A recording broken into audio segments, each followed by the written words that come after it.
We're here to talk through the smash sums by Ashish Kumar. It's themed even versus odd, and all the column clues are odd, and all the row clues are even.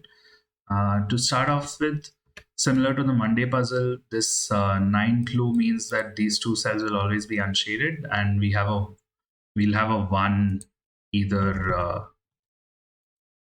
either in the first cell or the last cell. Similarly, for the 8 as well, since 10 minus 2 is 8, we have a 2 outside on either side, and we'll have the middle two cells unshaded.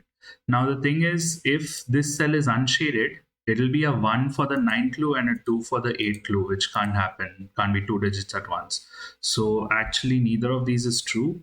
And what we see is that this is the 1 and this is the 2, and that gives us all this progress with shaded and unshaded cells. Now, this seven clue, since there is one unshaded cell already, a 7 in 1 to 4 has to be at least two digits. It could be a 1 to 4 or it could be a 3 4. So either way, this middle cell is always unshaded, because let's say it's shaded, you don't have enough space on either side to fit a 7 sum. So this is always unshaded. Similarly, for a 5 clue, we can do the same thing.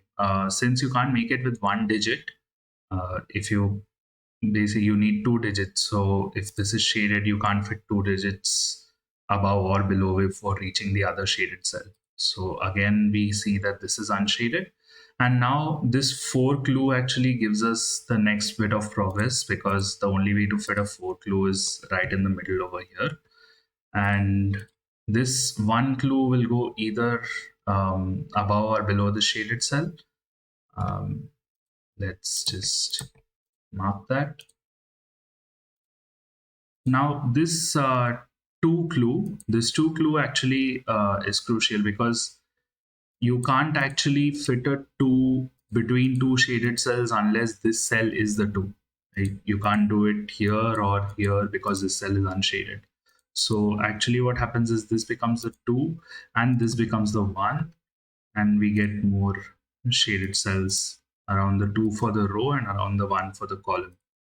So we can mark everything else as unshaded.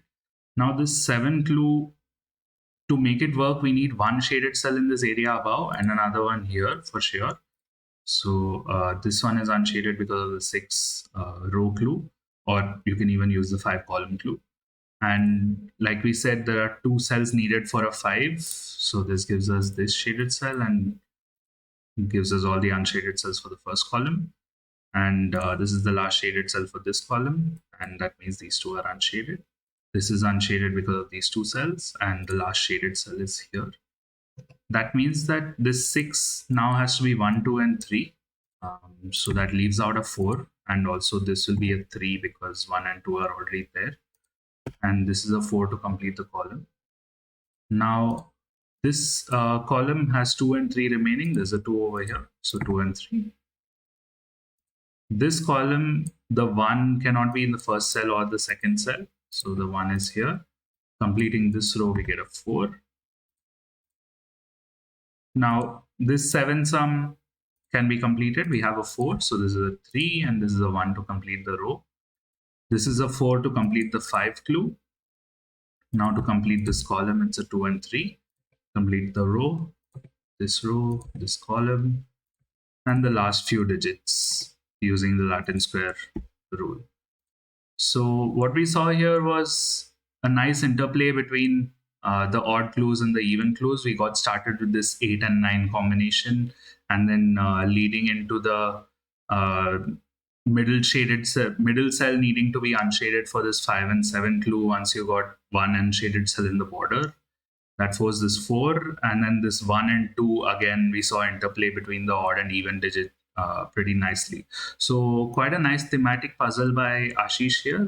Thanks for the puzzle, and thank you all for watching.